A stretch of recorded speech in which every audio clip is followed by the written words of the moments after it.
guys, Sean S. here, with a very special video today. So, you guys may have remembered me talking about a specific thing earlier this year, which I was planning to do. More specifically, earlier this year when I did my co-op review with Jem on Robot Boy, I put a 4-minute intermission into that video, where I basically talked about how I plan to give some of my future reviews that I'm doing to other people to edit, particularly with my Sean's Yearly Reviews series. Over the past few months, I basically worked on a lot of scripts for future Sean's Yearly Review episodes, starting from my review on Teacher's Pet, the movie, which I wrote in February of this year, to more recently Leap, which I wrote in September. I got 6 of these reviews out so far. All of these reviews are ones that I edited myself, which is where this video comes in. I decided to only edit my reviews on the Brave Little Toaster and Duck Duck Goose on my own, since nobody volunteered to edit those reviews in specific, and the review that I did on 9, I was always planning to edit on my own because of how short that the review ended up being. However, this time, I actually am going through with this, to the point where, similarly to what I did with my commentaries back then, I decided to start doing the recordings for all 11 of these specific reviews right after the other. But unlike my commentaries that I did back then, I decided to look back at the audio and made sure that all 11 of these reviews were as polished up in the audio as possible. Meaning that any point where I stutter, stumble, or pause in between what I say are completely removed from the audio. This is so that me or anyone else who would volunteer to edit the video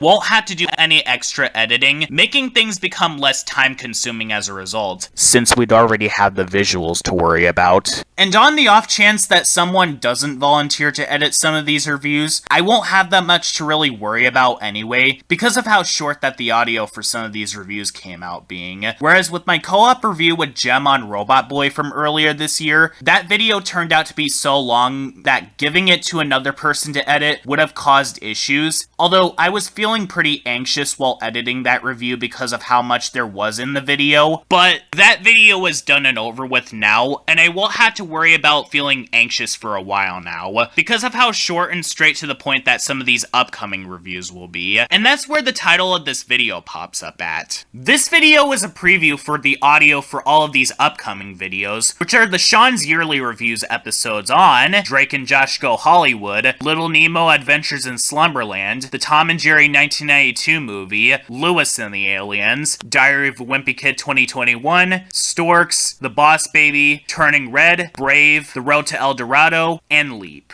The only ones that I'm not showing a preview of for right now are my reviews on 9, since even though that review was supposed to come out as the 9th film I'm reviewing, that review is already released now, and I explained this before and I'll say it again. I released that review early because Halloween was right around the corner, and I didn't want to overwork myself just to get 3 of these other reviews done. That and me studying to retake my permit test and working on my latest commentary on Trolls World Tour Fan 2001 were more of a priority,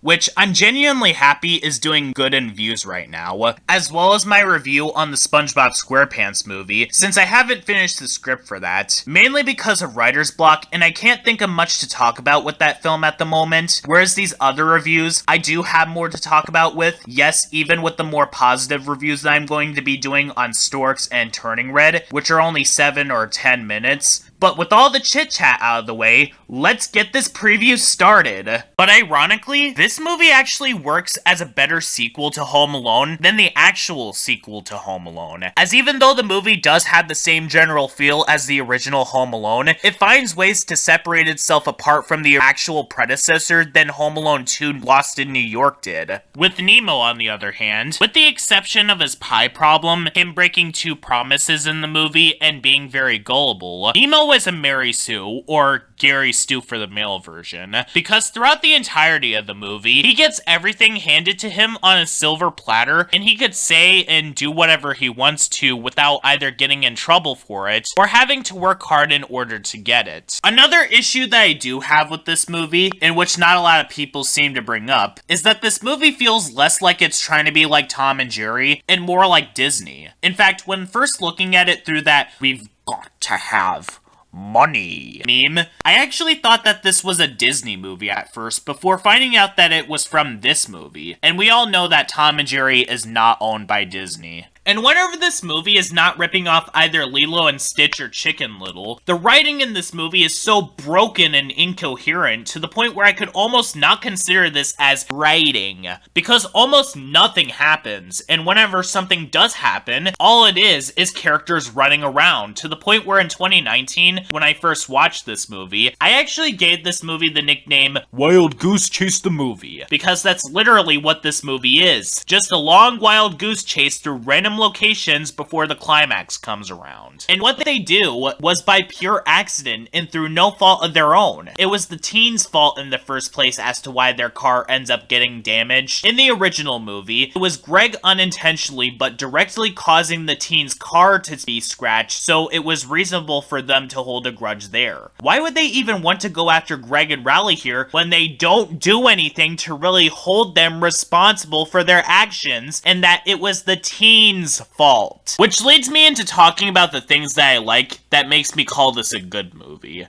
And the first thing is this film's humor. Even though this movie is not as funny as something like The Mitchells vs. the Machines, because the humor in this movie is a lot more spread out than that film, Storks' strengths in its humor revolves around its absurdity and slapstick. And also, just like Rock Dog, this movie's writing is just as bad as how generic the movie is in of itself. Ignoring how boring and dragged out this movie feels, this movie is absolutely insane, but not even the good kind, but instead the kind where it makes you wonder what this movie wants to be. It's ironic how this movie frequently has fantasy sequences where Tim's world becomes more outlandish and insane, almost as if the movie is trying to be like Rugrats, where it's trying to be down to earth but have occasional fantasy sequences. But that honestly doesn't work when the rest of the movie is just as insane as those fantasy sequences, almost as if, again, the movie is trying to be more down to earth and grounded to reality. But just like the recent seasons of The Loud House, these outlandish elements, like a baby company that determines whether you'd go into business or with a family, as well as Tim's alarm clock being able to talk to him, completely clashes against what the movie is trying to do. Sure, the ending of the film has this, but all of it is a result of how much stress and want that May held in for all of that time,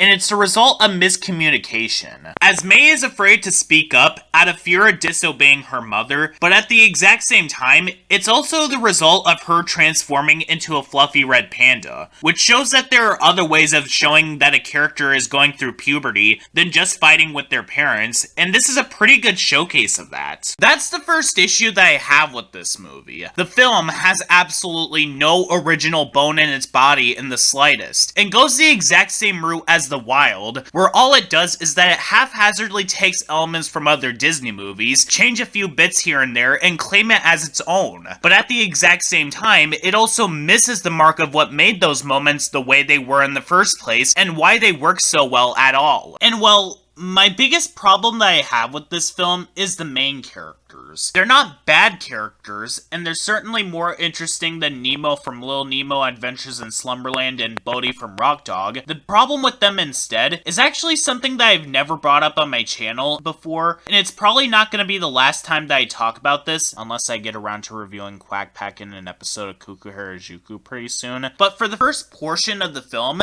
Tulio and Miguel are very indistinguishable from one another. In this case, though, it's the exact opposite. The film came out in his home country in December 2016, months after Rock Dog came out in his home country. And same thing happened when both films were eventually released in theaters in the United States. Now, I'm not under the impression that both films meant to copy each other. It very well may be that this kind of trope has been used several times, and probably with the same problem too, as both Rock Dog and Leap have the issue where its main characters aren't interesting in the slightest, and are only characterized through what they're interested in.